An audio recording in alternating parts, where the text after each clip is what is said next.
Hey all, welcome to our YouTube channel English Winglish. இன்னைக்கு சின்னதா sentence நம்ம எப்படி மேக் பண்றதுன்னு பார்ப்போம். இப்போ நம்ம ஏற்கனவே ப்ரொனவுன்ஸ் பார்த்திருக்கோம் இல்லையா? he, she, it அப்படின்னு பார்த்திருக்கோம். இன்னைக்கு ஹீனா என்ன? அவன், அவன், அவனை, அவனுக்கு அப்படிலாம் வரும்போது எப்படி சென்டென்ஸ் மேக் பண்றது அப்படின்றத பார்க்கலாம். இப்போ ஹீனா என்ன? அவன், அவன் ஒரு நல்ல பையன் அப்படின்னா இங்கிலீஷ்ல சொல்லுவோம் he is a good boy. Okay, so he வச்சு ஈஸியா நம்ம சென்டென்ஸ் மேக் பண்ணலாம். he is a good boy, he is doing his homework. அப்படி சின்னதா சென்டென்ஸ் அவன் அவன்னு நம்ம ஈஸியா பண்ணலாம். இப்போ அவனுடைய அப்படின்றதுக்கு எப்படி இங்கிலீஷ்ல சொல்றது? அவனுடைய, அவனுக்கு, அதெல்லாம் எப்படி இங்கிலீஷ்ல சொல்றது? அதுதான் இந்த வீடியோல நம்ம பார்க்க போறோம். வாங்க பார்க்கலாம். சோ his அப்படின்னா என்னன்னா HIS, his அப்படின்னா என்னன்னா அவனுடைய. ஃபார் எக்ஸாம்பிள், இது அவனுடைய புத்தகம் அப்படின்னு சொல்றதுக்கு it is his book அப்படின்னு சொல்லுவோம்.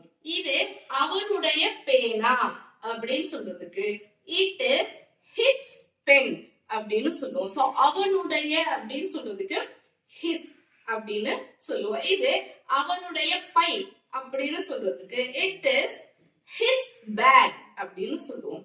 சோ ஹீனா அவன், ஹிஸ்னா அவனுடைய. ஓகே, சோ அவனை அல்லது அவனுக்கு அப்படின்னு சொல்றதுக்கு என்ன இங்கிலீஷ்ல சொல்லுவோம்? அடுத்தது, சோ he, his பார்த்துட்டோம். அடுத்தது him. himனா என்னன்னா அவனை. himனா என்ன? அவனை. எக்ஸாம்பிள், அவனை கூப்பிடு அப்படின்றதுக்கு இங்கிலீஷ்ல என்ன சொல்லுவோம்? call him.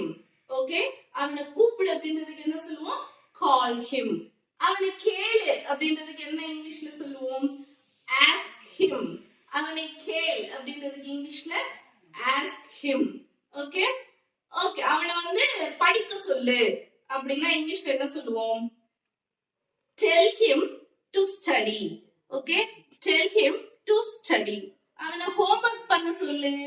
Okay, tell him to do his homework. tell him to do his homework. so இப்போ நம்ம he பார்த்துட்டோம், his பார்த்துட்டோம், him பார்த்துட்டோம். again I repeat, heனா என்ன? அவன். ஓகே, hisனா என்ன? அவனுடைய. ஓகே, இது அவனுடைய போன், செல்போன் அப்படின்னு சொல்றதுக்கு it is his phone அப்படின்னு சொல்றோம். அதுவே அவனை கூப்பிடு அப்படின்னு சொல்றதுக்கு call him. அவனை கேள், ask him. hope you all understand. அதுக்கப்புறம் இந்த 3 words வச்சு நிறைய sentences மேக் பண்ணுங்க. அதுக்கப்புறம் உங்களுக்கு ஏதாவது டவுட்ஸ் இருந்தா கமெண்ட் செக்ஷன்ல நீங்க டவுட்ஸ் கேட்கலாம். அதே மாதிரி வேற எதை பத்தி எல்லாம் இன்னும் உங்களுக்கு வீடியோ தேவைப்படுது அப்படின்றதையும் நீங்க கமெண்ட் செக்ஷன்ல சொல்லலாம். Thank you. Bye bye. See you.